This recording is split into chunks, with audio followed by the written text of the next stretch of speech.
That's recording. We're live. All right. All right. So, hello. Welcome to 2 o'clock Talks. Let me find out where it is 2 o'clock because although it is 2 o'clock somewhere. That somewhere is not here. No, it's not. But it is 2:47 p.m. in Micronesia. I have no idea where that is. Well, it's on the map. All right. It's a little west of Australia. A little northwest of Australia. Fancy that. Yeah. All right, Brennan, so what are we going to be talking about today?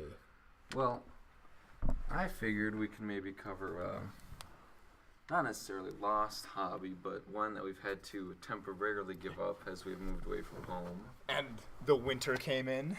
Yeah, that's probably the bigger obstacle of the two. But I thought we could go over motorcycles. I would love to go over motorcycles. Yeah. So, as you can see, we've got something playing in the background. We've thrown together a slideshow of pictures of motorcycles that we have/had. Yep.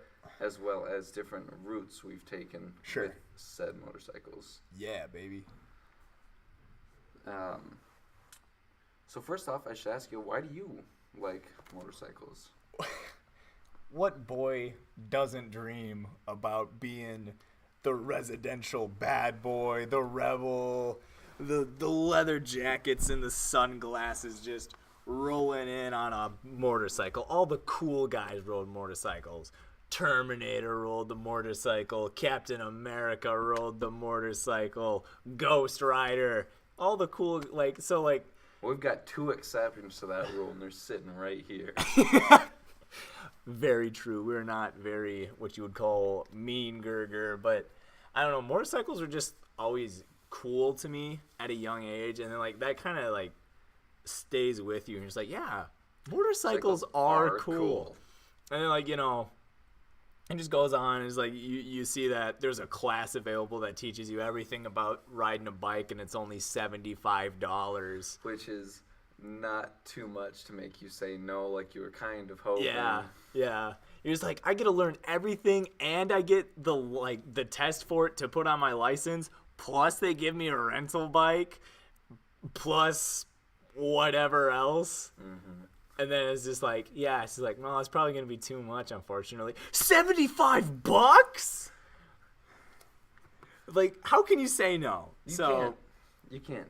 If there's any small piece of you that thinks, hey, this might be cool. Yeah. And then you have the opportunity to go take that course, and then you see that it's really not that much.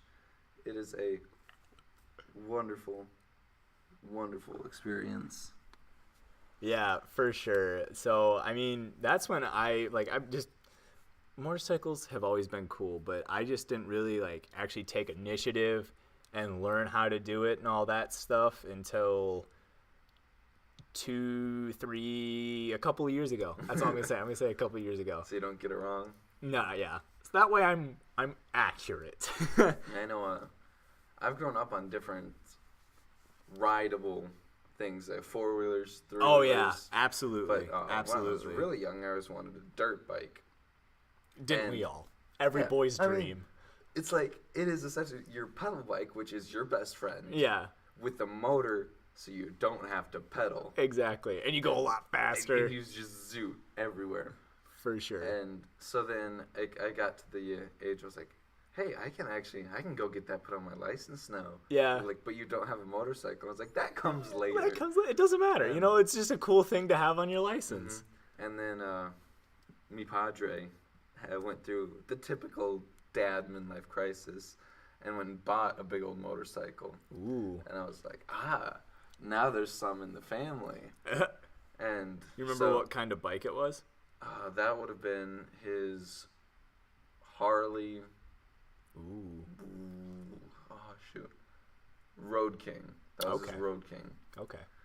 And so now that he had one, I thought I could maybe talk him in to getting me one. And so this is around middle school. Okay. And I get my first sort of introduction to this, which was my moped. Ooh. Which I love that thing. But I am a very large person. Sure. And I have been for a long time. Yeah. And that moped was incredibly small. My pedal bike was about 3 times as big as that moped. And so I looked absolutely ridiculous driving on that thing. Sure. That was awesome. I almost hit a dog and I put it down so I didn't hit the dog because I cared more about the dog than I did about my body. Sure. And for a couple months, I got put away from the idea. But I re-upped interest when I was told that my dad had picked up a motorcycle. Sure. Which, if you watch the slideshow, it's the small orange one. This was a very small motorcycle. Yeah. I think it was like 90 cc, so just enough to call it a motorcycle. Yes. It was a 1980 Yamaha XS or XR90. It might be on the side of it too. I can't remember exactly. Okay. But I remember that's the only picture I have, and that is from the good side. The other side does not have the nice Yamaha logo on it. Right. But that thing, it was fun. It was incredibly old, so it had so many problems. You had to try to kick it for like 5 minutes before you could get it to start. Oh yeah. And it leaked oil like nothing else. Yeah. But it was so much fun. But again, this was super, super tiny, and I wanted something a little bit bigger. Sure. And so 2 years after having that, I put some money together along with some help from my dad, and we paid for the large blue motorcycle that you'll see on the slides, which was I remember, because I asked you about your bike so many times. It was a Yamaha VStar 650cc with the Silverado package. Yes, indeed yes. It is. And so yeah, it was 650cc. It was a Yamaha VStar. I believe it was a 2007, because I think it was 2 years newer than my car. Okay. And as you said, the Silverado package, so it had the studded leather seat and passenger seat, highway pegs, floorboards, so you could actually put your feet on something flat, and studded leather bags on the side. I think that was everything that came with the quote-unquote Silverado package. Okay. But now that bike was awesome. Yeah. It was That big. was like your first true bike. Oh, yeah. And it was comfortable, and it was just a hoot to ride. I think I may have gone a little outside of why I like I mean, that's them, okay. but, That's okay. Just, it's a story. You can keep telling if you want. And yeah, so I got that for the following 2 years of high school, and then college tuition bill come a knocking. Yeah. And so I decided it was probably best to sell that. And Yeah. once I'm a fully grown adult, I can I can purchase another. Yeah, for sure. But why don't you tell us what you had? All right. Well, what I just had one bike through and through. Like, my mother, she bought a 1998 Harley Davidson Sportster. It was 886 cc's. Whatever, like, I know that's not the right one. It's whatever the 800 cc one is. Because, like, it's like a very awkward number. It's like an 886, I'm pretty sure, for cc's. I can check. All right, while you check, I'll keep going into it. It was a great little bike because, like, I'm not a large man, so, like, the Sportster for me was actually, like, really, really nice because it still had that, like, nice, like, girth and, like, power behind it, but it was small enough that it was actually, like, 883 cc. 883. Thank you. That's what it was. See, there it is. It just came on screen right now. That's my baby because my mom doesn't have a motorcycle's license, and then so when I got mine, I'm like, Mom, can I take the motorcycle? And she's just like, sure. So, like, eventually it just became mine because I'm the only one who rides it. So 883 cc's. It's like, it's so loud. And Harley Davidson, it's a Harley. They're supposed to. Yeah, it makes them loud. Like, for as small of a bike as it is, it is still phenomenal. It's like it's got the right kind of power, I think. See, mine had the silenced inner city pipes on it, so it actually came to a closed cone, so it'd be a lot quieter. Yeah, so I'd come rolling up and just be a doo, doo, doo, doo. And then you'd come rolling up and You know, I remember the first day, like, we decided to ride together. I just saw your mufflers, and you had 2 of them, but they kind of, like, come into these fishtails, so they're a lot smaller. And then here's mine, just this large, open boy, and, like, you kind of, like, let your engine rev. I was like, yeah, check this out. And I just kind of let mine go off. And I think I got probably some dirty looks from the neighbors, but, you know, that's okay. So, yeah, that was just, like, that's been my first and only bike besides the one that the training course gives you, which were the Yamaha, like, GZ 250s. Yes, those were fun bikes. I actually really like those. I think they're a really good bike to learn on, for sure. They're super small. Yeah. So they're light, but they're the stockier ones. So they're wider. Right. So you can sit nice in them and not have to feel like you're off balanced at all. Yeah, for sure. So I felt like they were really good to learn on. Like, yeah, it's kind of almost like a bicycle on steroids almost. It's almost like, okay, it's a little bit more than that. It's like a dirt bike, because most dirt bikes are 250 cc's, I believe. Oh, dirt bikes come in a huge variety. Okay. Then I'm not going to say most dirt bikes, but a lot of dirt bikes are 250 cc's, and that's what those bikes are, 250 cc's. Quick enough to make you know that you've got something under you. For sure. But slow enough to where you're not going to throw it out from under you. True. Very true. And, like, those bikes have been used for years and years, so, like, they were just like, yeah, it happens. We've had people run into walls with them. It's not a big deal. I mean, during my training session, 2 people were just sort of standing there, and then it was just tipped over. Oh, like, they were standing underneath it. Yeah. And just... Did you have a big class for your... Oh, I think there were 9 of us. Okay, I think we had, like, 8, and then, like, most of the guys there already had some kind of motorcycle experience, whether it be, like, dirt bikes or actual motorcycles. It was like, yeah, I just don't have a license. So they were getting the class to, like, you know, get the license. So, like, they picked it up right away, and then... You know, I was there. I was like, I don't really have any experience, but, like, you know, you just pick it up so fast. Yeah. You can go in knowing nothing and come out absolutely knowing just enough. If you have experience, you're going to be real bored for the first, like, hour and a half. Yeah. But if you could go in having never even touched a bike before and been just fine. Yeah, which is really, really nice.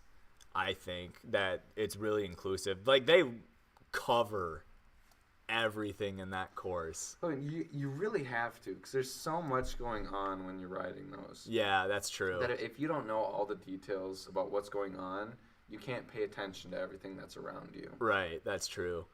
So, like, in those cases, like, where you can't pay attention to everything around you, they, like, you know, they kind of, like, build it into you in that course to, like, you know, pick your battles and, like, what you're going to be focusing on, which is super helpful, too. Yeah, so, like, I think for the course, it's just, like, you only spend 1 hour really in the classroom, and then... It's 3 hours on the... I did a Friday, Saturday, Sunday, so it was 3 hours Friday evening. Yeah. Doing slides. Yep. And then it was all the entirety of Saturday. Yeah. Which was, like, 5 hours on the course. Yeah. I think the entire course is... Oh, geez, I don't even know. Let me think in my head real quick. You keep talking. Okay, I'll say right now roughly. So Friday is roughly 3 hours in a room going through rules of the road, different slides, stuff like that. Then Saturday it's like 3 to 5 hours on the course, on the bike, learning what's going on. Yep. And then Sunday it is about 2 hours, 1 hour of just sort of getting a preview feel for it, and then there's the practical test. Yeah. And then it's another hour where you go back to the classroom and take a written test. Yeah. Both of which incredibly easy if you remotely pay attention. If you just show up and you're conscious, you'll pass. It's like driver's ed, but easier. I guess I never took driver's ed, so I can't say. Okay, I took both. I took driver's ed and the motorcycle course. Driver's ed was harder. the motorcycle course, you just pick that up, especially if you get a good teacher. I had a great teacher. Well, I'd say at the time you're getting your motorcycle license, you already know everything about the road from driving a car. That's true. That now you just have to implement that into the motorcycle. Yeah, it's more so learning about the bike than it is about the road, which I guess makes a lot of sense considering it's a motorcycle course. Yeah. But they still teach you, it's just like, the basics of the road. It's just like, hey, but when you're on a bike, it's a little bit different from you because they teach you like lane splitting and like how you actually go around curves and stuff like that, which is really nice. Definitely. Yeah. What was one of your favorite rides? Oh, geez. Okay. Like either a particular time or a route that you enjoyed taking a lot. Okay, I'll go into like a particular time. Okay, it would have been last summer. I went riding I'm just like, I think I texted you like at some point, and I was just like, school's coming up in like a month. I think it was at the time. I was like, we haven't rid together. I don't think at all that summer. Maybe once or twice that summer. When we had that big ride with That's the one I'm talking about. Oh, okay. The one with your dad. He was All like, right. I'm actually going on more like, I was like, so I can ask him to come along. I was like, I don't want to intrude if it's like a family thing. And you're like, it's not. It's a motorcycle. It's ride. a motorcycle. The more the merrier. Yeah, it's a motorcycle thing. It's not a family thing. I'm just like, all right. I'm just like, make sure you ask though, because I really don't want to. And he's like, yeah, no, it's fine. Absolutely come. I think I less asked and more so told. You're just like, hey, Pops, Matthew's coming. and you're just like, okay. So like it worked out. I think. I'm pretty sure the route we take I actually have mapped out on one of these slides. Okay. If it pops up, interrupt me. Okay. Well, it's the one where it's up to Webster, Yep. up around all the lakes, and then back down. Yeah. So if you see it, call it out. All right, I'll do that. I'll just keep talking about it. Like, so like that next morning comes, I roll up, and then like you're all there, and I'm just like, I think my bike was the smallest one there. No, my your brother's he actually had a Sportster as well, much higher power. I believe that was a Probably. 1800 cc. Oh, like, I thought it was a 1200. No, that's a very high powered Sportster. Yeah. It is a beautiful bike. I wish I had a picture that Sportster is. Yeah, it was. Oh. I also really liked his pegs on his front wheel. Mm-hmm. So like certain bikes will have pegs on it because like you don't highway need pegs. Yeah, highway pegs. Because like you don't need to use your feet constantly. Mm-hmm. Like I mean, like when you're inner city driving and like having to change speeds a lot, absolutely your feet need to be there. But like when you're on the highways, when it's one speed for a really long time, you put your feet up and just relax your legs for a while. It is really nice because like especially on bikes a lot too, you can get cramped up. Oh, I don't think I've gone on a single ride where I don't have cramps up by my hips. Yeah, but sometimes I get lucky because like my Sportster is like kind of like a large enough of a shape that my legs are spread out enough. Mm-hmm. But like every once in a while I'll just like cramp out and I just have to like stretch my leg out and I probably look really ridiculous going down the highway. But yeah, just like that's always really cool. But so we were going on that trip and I don't know, is that it right there? No. That's not it. No, okay. That's just around the lake. That's just lake. What am I doing? What am I saying? What am I saying? So it's you and Devin both had the Sportsters. Yeah. Mason was on. Mason wasn't there. Oh yeah, he was supposed to be. Yeah. But he opted out. I think he had work. He was gonna be on my bike, but he opted out, which was a good thing because it was actually acting up that day, so he would have had to not go anyway. Oh, okay. I was on the newer Harley. I don't remember what that one actually was. Okay. It was a larger one. It was essentially this the Harley version of the VStar. It was practically a mirror image of my bike. Okay. I have to say that was much smoother. Yeah, dude. And they're nice and smooth bikes. That was like I know they're like experience. I know they're traditionally called like the Hogs and they're like the Rough Riders and stuff like that. They are smooth. I think the sound. And I think that's probably where it gets from. Is just the sound. It's like grr roar. It's like no, it's nice to ride and it sounds like mean. And I like it's kind of like pretentious because like like some people are just like, oh, why are you revving up that motorcycle? Drive one, rev it up yourself, and you get it. It just feels nice. Yeah. To do. definitely an enjoyable experience. For sure. Like I have no idea how else to like. It's like at first I'm just like, yeah, it's kind of like annoying when they just like go off, let it rev, and just get unnecessarily loud. Second I drove a bike and actually got to rev it up for myself and like let the throttle like just hold the throttle and like Give it the goods. give it the goods and just like that noise is just like, wow, I Yeah. get it. That's fun. That is fun. That's everything about it. There are a few things that I would say aren't very fun about riding a bike. That's I true. I do have a bunch of my favorite routes up here, and I think one of my favorite rides was actually one of my first quote-unquote long rides. Okay. It wasn't the longest ride. It was the first out-of-town ride I'd ever done by Yeah. myself. Okay. And it was with my VStar, because I never took the orange one very far out of town because I didn't know if I'd be able to start it again. I was gonna say I wouldn't trust that, out of my neighborhood. And I brought it around the lake a couple of times. Okay. Got the engine real hot. Yeah. Definitely. Was it self cooling? It was air cooled. Everything I ever had Air-cooled. was air cooled. Yeah, that's what my Sportster is. Is this it right there? Yep. Yeah. Okay. That's what I thought. That was a good ride. Wait. We go up through. Yes, yeah, that's it. I was gonna say I saw Greenville, so yeah, we definitely do. But no. So I got the VStar. And I was like, you know what? I'm gonna take this back to my hometown. And so I went from Watertown down to Castlewood. Yep. And back.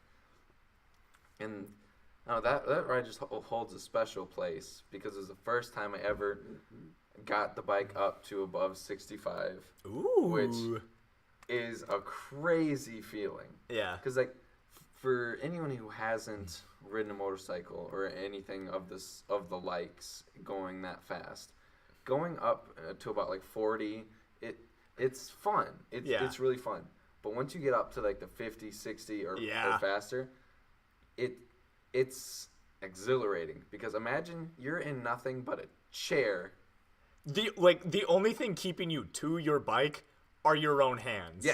Yes, and you are just flying 65 miles per hour. That's down the true. road. See, I don't get the people who can go like on the interstate, go like 90, 100, Oh my gosh, 150. that scares me. Oh, 100%. One slip up, you're dead. Yeah. You are dead. Yeah. Like for even sure. at 65, you have to be hyper vigilant of everything. Yeah. Because you slip Like up, even so much as a rock hitting your tire the right way, you're gonna start to wobble. and if you can't correct that right away, you're going down. Yeah, you're gonna tip. And so it's almost the feeling of you could die. Yeah. Look, But which is the- like that's like the thing about a bike. It's just like it's like that kind of that's what gets that like. I don't even know how to describe it. It's just like it's like that intensity. It's like that's kind of like why you like to do it.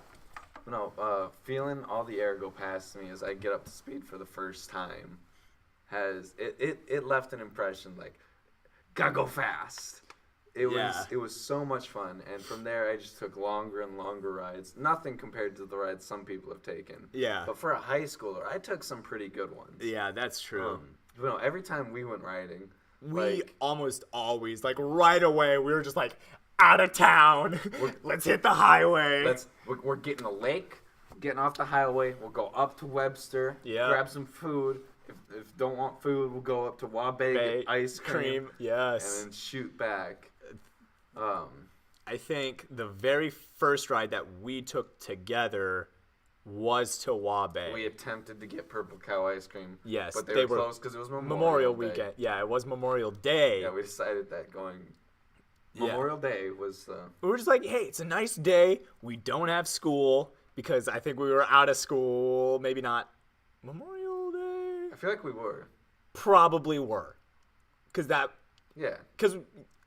it probably wouldn't have been nice enough weather-wise if we were still in school. Well, because like as soon as school, like just at that tail end of school, those last couple weeks of school, that's when the motorcycle riding weather gets really nice. Well, anyway, so we decided to go out. Yeah. And we're like, all right, we'll just go we'll go out. I know this great ice cream place up in Wabe. Yep. Yeah. So we head out. Yeah. And on the way there, weather's great. We do see some dark clouds. We in do. the I think we distance. did go through like a little bit. I don't think it sprinkled. Not us on the all way there? Yeah, it was the way back. Okay, it was the way back. I knew it did on the way back. So we get there, realize it's closed because it's Memorial Day. Right. And why would people be working on Memorial Day? So we go into Wabe to a bar and grill. No, it was just a bar. Oh, it was? They Yeah. just happened to serve food. We just Googled places to have food in Wabe. Oh, yeah, that's right. And we're like, well, this place is open. It was like, I think that was the only criteria that we knew. Yep. It's like open. And so we went there, got got a pizza. A pizza that we Some split pop- and some some pops. Enjoyed that. It was kind of nice too. Like I remember the guy behind the bar being like really kind to us and Oh, yeah, like, he kind of was- asking us what we were doing. Yeah, he was super chill. We Yeah. talked a bit. It was a fun guy. Yeah. There was a couple of really old dudes there watching baseball. Oh yeah. And I then think they noticed our bikes because I think we talked about bikes for a little bit with them too. we did. Yeah. And then we finish up. Thank the kind man behind the bar for making us pizza. Yeah. Jump back on the bikes, headed back into town, and then we started working on Murder of Amarone. Yeah, we did actually. Yeah, which was our that wasn't the was our one act. it wasn't the overnight day, but it was one of the days where we were Yeah, I think Getting I those- don't. characters. We were working on characters that day. Yes, we were. We were still like we hadn't even started writing yet. We were still trying to figure out characters. So what Murder of Amarone is a one act that we wrote. We mentioned it in a previous episode. If you want to learn more, it's on YouTube. I can't tell you what episode it is. I can't think of which episode it was. One of the earlier we ones. will be doing episodes about our one acts. Yeah, just the one acts. Just one acts. And if you'd like to know more about them or about our other drama experiences, let us know. And we'll be sure to incorporate that in the videos later on. Yeah, because we have one where we touch on it because we talk about our history I think together. that was episode 2. I think it was episode 2. If not 2, then 3. Yeah, it's the episode where we talk about each other and why we did the podcast. Yeah. So it just kind of basically touches on what it was. So if you want to learn more, it's probably episode 2, probably episode 3. It's on YouTube. 2 o'clock talks. Just search it. We're the only ones with that domain name. All right, now So back to motorcycles. back to motorcycles. So yeah, we did hit quite a bit of rain, but like it was was kind of like nice it was because the like perfect amount of rain/sunshine. So you'd Yeah. be driving for a little bit in the nice warm sun, and then it would sprinkle very, very yes, lightly. it was just pockets throughout the entire route. And so it'd sprinkle really lightly, and then you'd go through some sun, and it'd just feel really nice. It You'd would dry be. up a little bit, and then a little bit more rain. Yeah, but like the ditches, it's just smelled like rain. So like that entire ride yes, back, it was just the smell of rain. It was, oh my goodness, So it was good. so nice. That's not, the fresh air, the looking out on nature. Yeah, It's absolutely wonderful. yeah. Like And- even like wearing a helmet, you still do get kind of that like You get wind rush. 100%, and you can always crack the visor, or Yeah. if you've got a Certain helmets have like face shield. If Yeah. you can pull the full face shield up. yeah, and you certain can ones do also that. have like just like little Vents. like vents Yeah. that you can open and shut. I know mine. I think had 6 vents, the visor and a face shield. Okay. So I could mess with that a whole Yeah, bunch. The first helmet I used just had one little tiny visor and then an eye a tiny vent. And or a a tiny visor. a tiny vent and then an eye visor, and then the second one I had like you could actually like deconstruct it all the way down to a half helmet or put it into a full helmet, and then that one had I think 2 vents on the top, obviously the eye visor, and then a removable like mouthpiece. Yeah. Now my first helmet was a shell, like not a shell. 3/4. No, it was shell. It was shell. Just around the Oh, top. so a half helmet. Yeah, and it had the built-in visor where you could flick it down. Oh yeah. And that was remember what that was what I had with my moped, and I thought that was really cool until everyone in the universe reminded me that is the worst aesthetically pleasing helmet. Yeah, so that's there why you're just possibly like, is. I'll have passengers eventually. And so I upgraded, Yeah. and I got that really nice one. It had carbon fiber film, Oh yeah. and so it was really sleek. It had a tinted visor and a clear visor, and the fascia that could go up and down, so you could put it on, take it off super comfortably. Yep. I also had my padded riding jacket that I thoroughly enjoyed. I love that thing. Because it had a rain shield in it, that could be taken in and taken out. It had an insulated one that could be taken Oh in and yeah, taken yeah. out. And so you could customize to what you're going to go through. Yeah. But also, if I ever fell again, it wouldn't hurt nearly as bad. Right. Yeah. My first jacket, which was just on screen, then it changed. But my first jacket was just a pleather. So it was like a super it was imitation leather, just a sweatshirt. Mm-hmm. That's all that it was. It probably wouldn't have helped me any more than just probably wearing a thick long sleeve shirt. Yeah, it added some skin protection. So Yeah, you wouldn't like get that's cheese basically grated. basically what it was, and that's what my instructor said. It's just like, look, I get that not everyone can afford a nice riding jacket. The more you put between you and the ground, the better it'll be. Layers. Yeah. So I don't know if I don't think I always did, but most of the time. Actually, I can't even say that's true. I was gonna say most of the time I wore a long sleeve with it, but I know for a fact that's not true. It was probably less than half. I had my riding jacket, Yeah. my boots, long socks, jeans. Yeah. They were old, really thick Levi's work jeans. Oh yeah. And so they're nice, thick jeans. And then a pair of nice leather gloves so I wouldn't mess up my hands. Right. My helmet. So I was... Yeah. I was a little overboard for some of the rides I went on, because a lot of the ones were just through town here and there. Yeah. But I could say I was a little bit paranoid from when I had gone down that one time with my moped.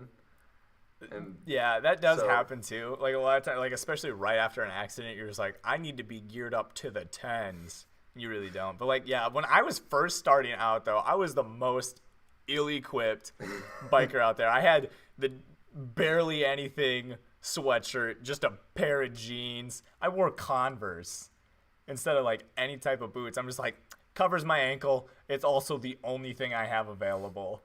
See, the boots I had were $15 Walmart steel-toed boots. Yeah, but so just something to give me ankle support. Yeah. And I'm just me. I was Converse covers my ankles. And I was it's not the same thing, but it covers my ankles. And I just wore longer socks, and then I had my helmet, which was just a hand-me-down that it was basically the only helmet that fit. Yeah, but then the more, and then I eventually did end up getting a pair of boots to actually that were decent boots, and then I completely lost my train of thought. That's embarrassing. I got a pair of boots. I got an actual riding jacket. I went into the Harley Davidson store and I bought a Harley Davidson jacket. It was so nice. Let me tell you what. Anything Harley is comfortable and good quality, but it's so expensive. It's really expensive. It's so expensive. It's so expensive. If it were not so expensive, I would have gotten all Harley gear. Yeah, it's Cause same. So, oh, I didn't even talk about so my gloves when I first started off, they were just a pair of barnyard gloves. Just work gloves. They were just work gloves. My first pair of gloves were work gloves too. Yeah, and then and then I did get that jacket, and I actually got it. They were running a deal. It's just the jackets were already half off, and then they were running a special at that time. It's trade in a jacket, get a jacket for a reduced price. Mm-hmm. So I ended up only paying I think it was only $150. No. That's not right. I think it was probably $175, $200 for the leather jacket, which is impressive because those jackets go upwards to $500. Yeah, Harley is so expensive, but you get for what good you reason. pay Yeah, for. you get what you pay for, and it's name brand, which is kind of really high demand. So so I did get that leather jacket, and I wore that for a while, but then You wore that if you weren't riding. That was It was my jacket. it- I literally spent basically all my money on it. Of course, I was basically sleeping in the thing. So like I just like because like I had to. I'm just like I spent so much money on my jacket. I can't wear. I'm never taking it off. I'm just like I can never take it off. Nope. This is And my then- livelihood now. Yeah, and then you get like more comfortable on your bike, and you're just like, Why do I need a jacket? yeah. So like basically you're just like just a sweatshirt. Basically, I stopped wearing my leather gloves, which like you shouldn't because my like, gloves is the only thing I consistently wear. Like there Yeah. were days where I didn't wear my jacket because it was A, too hot, or B, I wasn't doing a very yes, long ride. yes, But my gloves were a need because if you're going in town where where you're going very low speeds, you can hold yourself up on your palms if you've got nice gloves. yeah. Like and that's the thing too is like the first thing you do if you're gonna fall off your bike, you're gonna brace yourself with your hands. And I just never had a pair of riding gloves that I liked to wear because like they were just those like they were like really loose, kind of like torn up, and they always like had like bits and pieces of hay inside of them, so they were super like uncomfortable to wear. So I just eventually stopped wearing them. I know I shouldn't have, but I did. The jacket went away on the hotter days, and I either put on some type of sweatshirt or at the very least a long sleeve. Even then I didn't always do that. One day I had a button up short sleeve shirt, and I just Yeah. wore that riding around. I'm just like, I'm a schmuck. I shouldn't be doing this. I'm smarter But than that. you're asking to Yeah. fall. I didn't fall though, so that's pretty good. Are you Okay, I well, didn't fall that day. I'll get into that. We'll get into that in a second. Yeah. So and then like, sorry mom if you're listening, but like every once in a while you just have to go out and you're just like I need to feel the wind in my hair. So like you're just like I'll just take it around the block, no problem, no helmet. Just take off the helmet, hide it so whoever's around can't see that you're not riding. Yeah, without it's a like helmet. honestly though, it was when I had my one that I can deconstruct all the way into a half helmet. Yeah. Deconstruct it all the way to half helmet. Put it in a backpack on my back, and then I took it out. So like I had my helmet on me. It just wasn't on you. Yeah, I had the helmet on me at all times, because I was always wearing that backpack. So like, oh my gosh, I really hope my mom never finds out about this. She'll kill me. And like no amount of helmets that I wear will save my life. But like you just, and then like, you're just like, just around the block. And then you just take it around the block. And you're just like, just around the block one more time. And you just take it around the block one more time. You're just like, all right, just around the lake once. Yeah. It is an incredibly free feeling. But Yeah. at the same time, it's so much more dangerous. Yeah, especially And- because like at higher speeds, like that, like it's hard. Like after a while, you get used to it, but like the first 30 seconds at high speeds, like that wind hitting your eyes. Oh, it's hard to keep your eyes open. It's hard to breathe. Yeah, Like especially if you don't have a decent screen in front of you yeah, to divert that air. that's true. But Yeah. like, it is stupid to not wear a helmet with a motorcycle. Please always do if you do ride. But at the same time, we cannot blame you if you decide to once or twice. I get it. It's oh my goodness. It's a wonderful feeling. like honestly though, like there's like ways to get around it. Just like keep your mouth closed. Going through the nose helps to breathe, and then Piece of cloth over the mouth. yeah, like I think I did a bandana for a little Yeah, that's bit. a I good just one. I just tied it around. It also like helped from like rocks when they'd kick up. Or swallowing bugs. Yeah, they just like come up and hit me right in the neck. So just having that bandana on really helped. And then sunglasses Oh, too. always. Sunglasses are a necessity. Yeah, so like it helps you keep your eyes open, keeps the wind out of your eyes, and especially if the sun's out, that helps too. So you're not squinting as much. Yeah, but speaking of the dangers of it, Yeah. I know we both have a couple of stories of Yup. the dangers. I'll let you go first, because Okay, I'll you go actually first. have So a tale to tell. yeah, so it was the first time. So that's when we went to Wabe Memorial Day. Yeah. We'd been riding around for probably 2-3 hours probably. Easily. Highway speeds, a little bit faster than highway speeds, shorter speeds, lots of curves and loops, whatever, all kinds of terrain. After we got back, when we came back into town, we went around the lake before we. Yeah, we ended. did. Yeah, which was like kind of a winding road. And then I'm just like, when it was time for me to go home, I'm going home. I'm not even going that fast. I think I was going probably 35, 40. Now, remind while you're going, part of your route is gravel. The last Yes, part. the last probably, let me think about it, 2.5 miles about. It's just all gravel. And- which is what I learned to ride my Harley on. I just like there's this probably like a 3-mile giant rectangle that my house is nearby that that I learned to ride my Harley on. So I'd like to interrupt. Yeah. Riding a motorcycle with street tires on gravel is incredibly dangerous and very difficult. Yeah. Because you hit a loose patch of gravel or your wheels come out of alignment in any way, it's going down. Yep. So it is dangerous. Do not recommend it if you have street tires. If you have off-roading tires or a dirt bike, go for it. That's because that's what they're built for. Yes. Street tires do not belong on gravel. It also probably didn't help that my tires were super bald. Mm-hmm. And then I found out later, because I had to get my tires replaced that following year, but I found out as I was riding on it for the entire year previous, the tires that had been put on last time were like basically monkey welded in. Oh, so when they had to replace my tires, they basically had to take apart my entire bike and put it back together just to fix like how the tires were. And like, you know, it was my fault though, because like, you know, I should have been a little bit more careful coming in. I'm not blaming the bike at all. Mm-hmm. It's like, you know, I had a lot of things working against me, so I should have been really smart about it. But I was just coming in. It was this last corner, like, you know, I start applying the brakes, and I think I probably hit the brakes either a little too fast or I started trying to turn a little too early because like my bike, like I just started sliding. Like just right out from under you. Yeah, like so I just started like baseball sliding on my jeans for probably about 10 feet. My bike actually like ended up bouncing off the road, and it continued like just like it literally looked like an invisible man was riding my motorcycle for about another 10 to 15 seconds before it like veered off and went into the ditch. And like, you know, after you like slide for 10, 15 feet just on gravel and jeans, you think your first response would be, am I okay?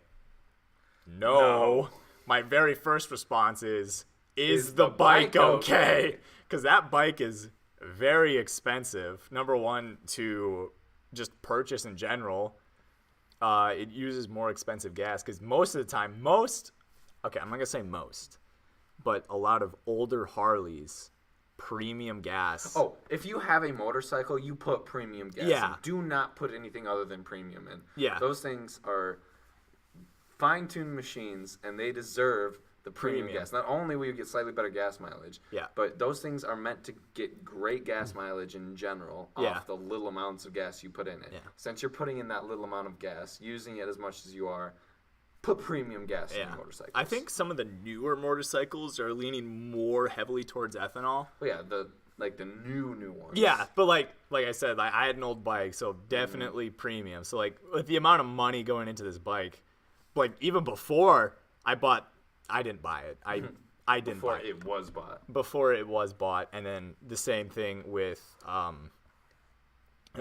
getting the tires replaced, which I helped with the tires replaced.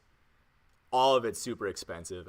Any work done on a motorcycle is going to be more expensive than work done on a car, just because it is kind of a different machine, even the way that it's set up. So anyway, first thing I check is the bike. It's mostly okay. The only thing that happened was my back blinker cover was completely shattered. And then the other one, like the blinker like holder got warped in some way. So they had to like fix that somehow too. Anyway, so then I eventually, you know, I was actually just about running late at that time. Yeah. So after I crashed, I called my mom. It's like, hey, Mom, sorry, I'm coming in a little bit late. I just crashed. And she's just like, well, you should have been home then. I was like, I just crashed my bike, and you're still upset about me for missing curfew? And she's just like none of her questions until like probably about an hour later and like 20 minutes of lecturing were, are you okay? Like, it took a while to get there because she was a little upset. I mean, like, you know, that's fair. I was pushing curfew. Yeah. Like, I should have been home earlier. But, when weren't you pushing curfew, though, for the entirety of high school? I was always pushing curfew. You think I wanted to go home? I liked hanging out with my friends. Like, I think every kid knows about pushing curfew. Like everyone knows, like when you hang out with a friend, especially at places a lot. Mom's saying be home at 10 o'clock, man. You were leaving your friend's home at 9:58 and Yeah. saying you got caught up in traffic. Yeah, or you're just saying that like you couldn't find your keys. You'd find like certain excuses, and you'd eventually figure out the exact amount of time it took you from like leaving from like your traditional hangout place, whether it be like somebody's basement or their bedroom, out the door in your car, starting the car, and getting home. Like you'd get it just about to the exact. You It's like, find that gray area where 5 minutes late, it's why are you late? Yeah. 6 minutes late is why are you late? yeah, it's like you kind of had you got that like window. you get a little bit of give, and like it always helps. Just like every once in a while, you had to be like 15 minutes earlier. You're just like, yeah, I guess I just wanted to be home. It gets you a little bit of leeway every once in a while. It's a system that you got to learn to play. Yeah, and it's like, kids with like pretty strict curfews, they get it. It's like we push it all the time, and like sometimes it backfires on us, and like you ended up getting grounded, but it's like it's because they care. Like sometimes it's probably a little bit too much at times, but like it's really what they think is best for you, and you just kind of got to live with it. But All right. yeah, but no, actually, okay, I'm just gonna finish up real Go quick. ahead. Anyway, I did get home. Luckily, it was just a little bit of road rash. Just had to wash out the like gravel and all that, and I ended up being fine. I texted you about it after I got all cleaned up and was like, "Hey, just want to let you know I tipped my bike and it went in the ditch." First thing you said to me, "Is the bike okay?" Yeah. Well, I was I think it went, is the bike okay? And then I said, it was that corner on the gravel, wasn't it? Yep. And then it was just followed up, "How badly are you hurt?" And I'm just like, just fine, just a little bit of road Well, I rash. know if you were messaging me, you were okay enough to work the phone. Yeah. Which means the bike was first priority. You understood. Yeah. You knew So it. if he can tell me he crashed, he's fine. Yeah. He's fine. He might have 3 broken bones and a concussion. He's fine. Is the bike operable? Because we Yeah. got to ride in 2 weeks. True. Very true. All right, I will pass the story. Like, it's a very blood rushes into you a lot faster. It's a different kind of rush. Wouldn't recommend. No, it is not a fun rush whatsoever. Oh, especially because of how heavy bikes are. Mm-hmm. Like you think, like they teach you is like make sure you always lift with your knees, and there's always these cute little tricks to get your bike up. All that goes out the window the second your bike tips. Like, shit. Oh no. You're just like, no, oh no, get up. It's like, and you always start off with good intentions, and you're just Yeah. like, yep, just like you get it like on the good handle places, and like you get like squatted down, your knees are ready to go, and then you just immediately just throw that all out the window. You're just like, just only back to lift. So that's about the only spooky That's the only encounter you had. Yeah, there was another time I just ran out of gas in the middle of the road, but I was like, I just kind of pushed it off into a side street, and that was it. You know, But yeah, I've had a few yeah, over the years. especially start with the moped. Yep. So it was actually the very last day of 8th grade. I was driving around in jeans and a tank top with my helmet on, as any genius would. I was wearing my helmet And- at the time too. I just want to make that clear. And That's why I was safe. this was prior to me getting my leather gloves. Oh. And so I'm driving. There's this particular curve by a park that I like to go on, and so I'm rounding the curve, and this little dog Little ankle biter. runs out into the road, Ugh. and I'm like, okay, I'm in a moped.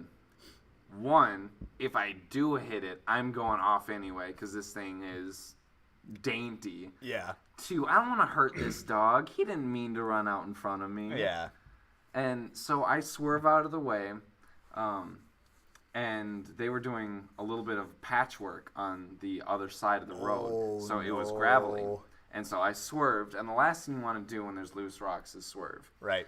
And so I hit that patch, the wheels immediately just whoop, right out from under me, and It's always the gravel. like I'm on a half helmet. I can't let my face hit the ground, so I go down to my forearms.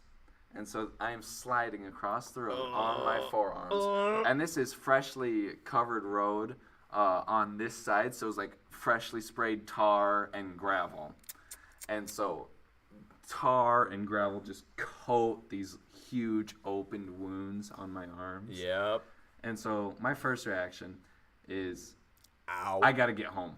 Oh. I got to get home. And so I got up. My handlebars were bent. Because like I said, this thing was dainty. Yeah. So my handlebars were going the opposite, completely perpendicular from where the tire was. So I had to hold the tire between my legs and just twist the handlebars back forward. Yeah. I mean, easy to do. Like I Yeah. said, this thing was dainty. There's nothing to it. Yeah. And And like, so- you know, like they're kind of like mopeds usually kind of give that give because like Yep. they will turn with you. And So I- you're not breaking. Yeah, what I want the you guys to bike. picture, this moped was so old. It was the first Yamaha moped that didn't have pedals on it. Because what a moped originally was, it was a pedal Yeah. motorized bike. Yep. You pedaled it to start going, and then an engine would kick in. Yep. And there was one gear. So my bike had one gear, but no pedals. So you could actually get going without those. So it looked like a normal pedal bike With an engine. with an engine on it. Yep. And so this thing, it was just, imagine your handlebars getting turned perpendicular to your wheels.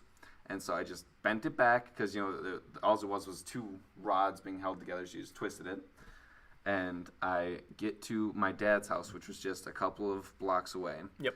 And I'm hoping he's home. He's not. He's at work, obviously. And so I just go, first thing is like, okay, I got to get these cleaned. Yeah. Because they look disgusting. Beating your forearms. And so I go down, I grab a fresh sponge from under the sink. Yep. And I use the scratchy end. Okay. And I'm just scrubbing. I don't know if you've ever had to get tar Nope. off something. Uh-uh. But the rocks came out pretty nicely. Yeah. They'll fall out. The tar, however, took about 15 minutes per arm under warm water. Yep. The warm water burned. Yep. The soap burned. Yep. The sponge burned. All of it. Because, like, And- you, like, that's scratched up.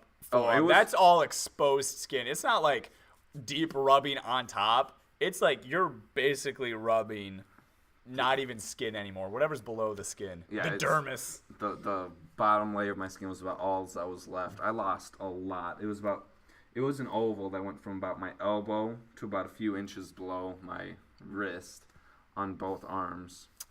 And so I'm sitting there scrubbing it. It's at that point that the adrenaline's worn off. So the pain's coming in. Yep. I'm worried what my parents are going to think. Like, they're going to take away my moped. They're going to yell at me.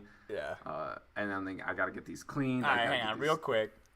They weren't. They were probably more worried about you than they were I'll upset. I'll get to that. And so I get it all scrubbed. First thing I do is, like, okay, I've got no supplies to bandage these. So I took paper towels and Scotch tape. And so I rubbed a little bit of Neosporin, and so the paper towels wouldn't stick into the wound. Okay. Which they did. There was no getting around that. Yeah. Don't bandage yourself with paper towels if you No. can help it. Yeah. And I went back, switched out and grabbed my car, drove to my mom, who was at her job, and I was like, "Ma, just took out, crashed the moped, dog ran out in front of me. As you can see, my arms aren't doing great, and I sort of peeled it back. She thought it was disgusting. Sure. Asked me how I was, how the moped was, and then told me she'd go to Walmart and get supplies when she was off. And then I called my dad, told him what had happened. Mm-hmm. And neither of them were upset with me in the slightest. You know, that it was one of those situations where, what do you do? Yeah. Like, if it was a car, I could have hit. I wouldn't have wanted to, Yeah. but you know, could have hit the dog. Yeah. Pedal bike, you avoid it. Yeah, pedal bike you could. But or a bigger motorcycle, even you could honk the horn, move out of the way a little bit, try to get the Yeah. dog. Like, believe it or not, motorcycles actually have a lot of maneuverability. Yeah, and they're behind them. heavy, and they got those big wide tires. You can work with that, but on this Yeah. itty bitty dainty moped, there was not much I could have done. Yeah. And it's like, it's okay. Are you okay? We'll get you cleaned up. Yeah. With those wounds, I immediately had to go and compete in Big Four, the track tournament. Yep. And then And then I went on a New York DC trip. I remember that where- because we actually roomed together. Yeah, and you and Aaron Ingalls had to bandage me up every morning because I could barely do it myself. Yeah, because that's really hard to like get your own forearms. So like I put on the Neosporin, and then we get the gauze wrap, and then the tape wrap. Yep. It worked a lot faster with Aaron and I doing it than like you doing it. It's like you could do it, but we were on a schedule, so it was Did easier. you know that almost everyone on that trip thought I was doing that as like a stupid fashion thing? Oh, you mean like just like sleeves cut off You're just wrapping my arm to think it would look cool. I didn't know that. Yeah, I've gone back and talked to people like, yeah, and you always wore those like weird arm things. Like, why would you do that? They were medically. I was missing skin on most of my arm. Yeah. You're like, what? Oh my goodness. Yeah, I thought that was the weirdest thing. Like, who would just assume like it was pretty heavily bandaged? Yeah. Like, oh, he's doing that for fashion. That is gross. Like no. It was an ugly like tan color. It was nothing about it was okay, and it was covering just disgusting wounds. Yeah. But that was about the extent of that one. I didn't have much for problems with the orange bike, or any other problems with my moped. Yamaha. Yeah, my little Yamaha. Okay. But then on the VStar, driving around town, I came into contact with a few of the people that hate motorcyclists. Oh, and those people. Okay. You know, there's always those signs that you'll get that says "Watch out for motorcyclists." I think there needs to be another sign for motorcyclists that says "Watch out for people who don't like motorcyclists." Because believe it or not, if you're on a bike, there will be people who mess with you and try to run you off the road. This happened to me on 3 separate occasions. 2 of which were like, haha, very funny, stop brake checking me, I'm on a bike, I'm gonna die. Yeah, I had one that followed me too close once, but then... I've had that too, but this one of those 3, it was a big blue F-150, and at first, he came up really close behind me, like, haha, very funny, knock it off. Yeah. And then he went over beside me because it was 2-lane, and he'd start going... Leaning in, no, beside me. Oh, yeah. Like he was going to hit me. Right. And so I'd have to slow down, and he'd go in. And then he got in front of me, and he was brake checking me. And at this point, I'm worried for my life. I thought I was going to die. Because he would go from being in front of me to hitting beside me. It's not like you can call the cops while you're on a bike. Yeah, like most of the times, like in those situations, like you just want to put as much distance between you as possible. Like turn off at any opportunity, or just like honestly at some points, you just got to stop your bike. Well, so he keeps doing this until the first off I could take was actually the Burger King in the middle of town. Yeah. And I got in there. Part of me wanted him to follow me in so I could figure out who this guy was and call the police on him. Yeah. And or go berserk and murder him because I was... Murder him in a metaphorical sense. Sure. But no, that was the most I've ever feared for my life. Yeah. Like, I thought, I'm going to die. Like, people messing with you are, like, a lot scarier than anything that, like, you at fault could do on a bike. So, here it is. This is how I'm going to die. None of my siblings are ever going to be able to have motorcycles again. No one in my family is going to be able to look at motorcycles again. Yeah. And I finally got off, and I was so relieved. I completely forgot to even look to see what the dude's license plate was. Right. Like, while he was doing the stuff, the last thing I was worried about was, I got to get this guy's plate. No, I was like, how am I going to maneuver my bike to not get hit by this truck? Thank you for holding back. I appreciate it. Trying to keep that PG rating. Yeah, baby. But no. So I finally got off, and I turned off the bike, and I just sat there.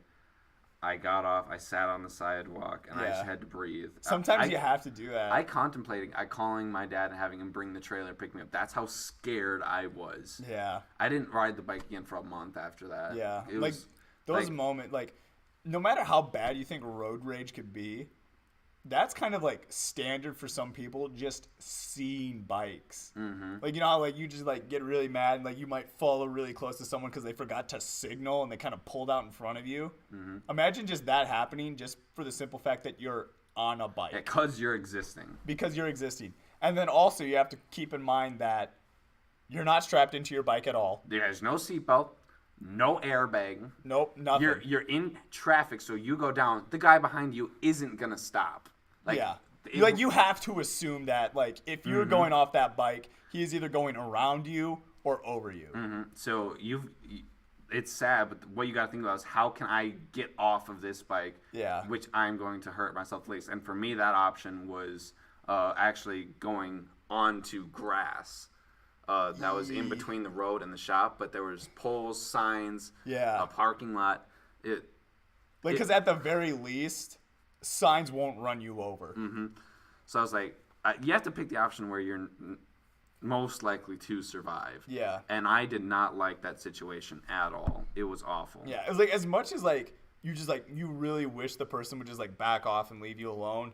Like at some point it just becomes like, all right, what's in my best interest? Like not what's gonna like, keep me necessarily. It's like what's gonna like allow me to like make this guy realize what he's doing, yada yada yada. It literally becomes what's gonna keep me safe. Mm-hmm.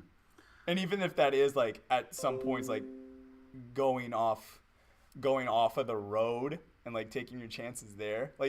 Obviously if it's a steep hill, don't do that. Mm-hmm. Stay on the road. Just try to keep as much distance between. But like, don't speed up to avoid people. Yeah, that's how you cause problems for everyone. Yeah.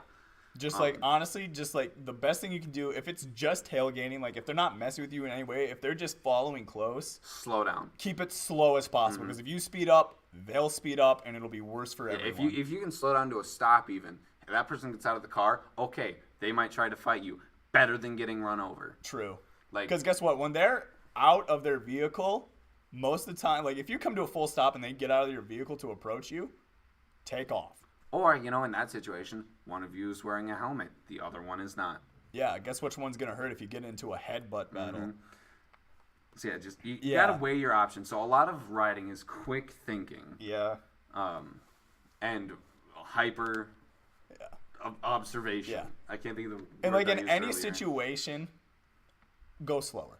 Like, that's the best thing you can do. Yeah. If you're worried about anything, slow down. Slow down, clutch. Yeah. That's all. Just like literally hold down the clutch. Mm-hmm. Like that's like the clutch becomes your best friend. You do everything with the clutch. It's like any terrifying moment, that clutch is right there. Yeah. I just ran out of breath, but I'm choked up too. That was the scariest moment I ever had. Yeah. I did actually tip it one time. Yeah. It was so stupid, and it hurt my pride so much. I was going out of town. I was riding with a friend, not separately. They were on my passenger seat, and I decided I didn't want to head north. I wanted to head south, and so I just pulled a little U-turn, went into a little gravel approach. Yep. But it was early spring, so all the gravel was still soft. Yep. And so I'm turning around, and I got halfway through the turn, and I'm going less than 1 mile per hour. Like I'm practically walking it. Yep. And it just starts going like. Gosh darn it! And I just had to slowly lay it down. There was no scratches, it was just the fact that it went from being upright to down. Yeah. It's like, come on. Yeah, especially like the slow thing, because that happens sometimes too. It's just like it's really not even like it falling over or it toppling. It's like literally you just kind of like setting it down, and you're just like, because like. At a certain point, it'll just be too far down that you won't be able to pick it up from that angle. You won't be able to safely pick it up. So like you just literally have to like basically set it down, reposition, and lift it back up, which is like it sucks. It's like I wasn't hurt, my passenger wasn't hurt, the bike wasn't. The bike was complete. Not even a scratch, not even a smudge of dirt.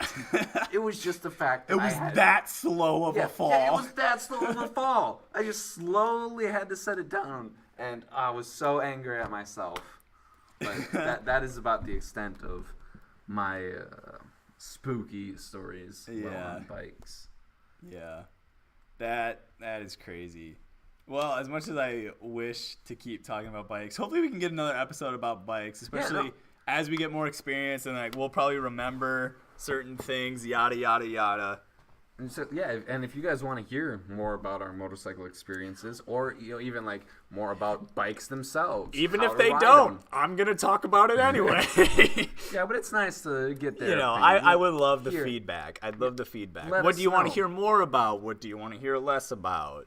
What do you want to hear about in general? Just shoot us ideas. Yeah. We're always looking for ideas. Yeah, I mean, you can hit us up on our Twitter, our Instagram, our YouTube. Our Twitter is @2talks. Yep. Instagram. Here, I'll just start pulling them up. All right. Instagram is 2_o'clock_talks, and our YouTube is just 2o'clock talks. You can comment on our videos. We have the chat open here on Twitch if you ever come and check us out. Yeah. We're on Twitter right now. This is our Twitter. Mm-hmm. So you can shoot us individual messages. Yep. Tweet at us. Comment on our tweets. We keep that updated all the time. Yeah, we really do. I check it. What else did you say? YouTube? All the time. I'll go to our YouTube and Instagram. All right, I'll go to Instagram here in a second. So yeah, if you message us, we will not miss it. Yeah. We will find it, and we will in some way, somehow. Either message you back, or you'll hear us talk about it in our next video. Yeah. I don't know if we're on Instagram on the computer. We'll see. I mean, we are. If you go to our YouTube, we actually have links to everything. On our YouTube, we have the link to our Twitter, the link to our Instagram.